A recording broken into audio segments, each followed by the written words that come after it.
YouTube. Moderný, už trochu starý YouTube. Jak by sme to mohli zmeniť, aby bol zaujímavejší? A čo tak Facebook? Ten už tiež je pristarý. Už len jak to zmeniť?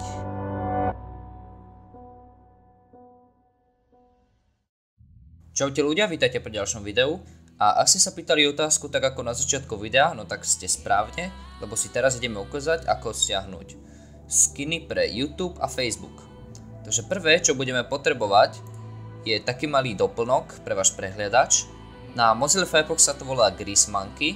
Tuto si to stiahnete, link bude v popisu videa.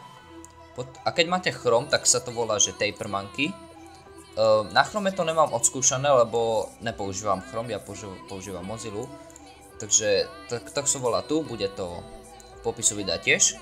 A potom už samotné skiny si stiahneme tuto, na userstyles.org. Takže keď chceme skin napríklad na YouTube, tak si napíšeme do vyhľadávača, že YouTube. Tak a tuto máme už veľký výber, vidíte Ninecat tu je, tuto sú nejaké farebné, nejaké svetelné, no. Je tu veľký výber, môžete si to vybrať úplne z veľkej onej. Takže ja si stiahnem napríklad tento.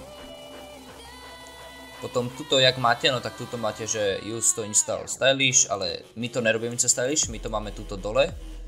Cez Grease Monkey. Vidíte, tu je to napísané. Takže klikneme na toto počiarknuté. A teraz počkáme chvíľu a malo by sa to nainštalovať, takže dáme install. Tak nainštaloval sa dobre, takže dáme OK. A teraz keď chceme pre Facebook, no tak napíšeme len Facebook. Ideme ďalej, a tu máme ďalší výber veľký. Môžeme si tu vybrať úplne všetko, hoci čo. Ja si vyberiem zase len takýto, jednoduchý. Tuto si môžeme aj nastaviť, jak bude vyzerať ten skin, takže ja si dám áno. Nainštalujeme. Počkáme chvíľu a je to. Dobre, teraz keď pôjdeme na YouTube, no tak je ešte modrý, ale keď refreshneme stránku, by už mal vypadať. Tak, už jak vidíme, no tak už to fungovalo veľmi dobre, je čierny a tak toto má vyzerať. Teraz skočíme na Facebook a jak vidíme je biely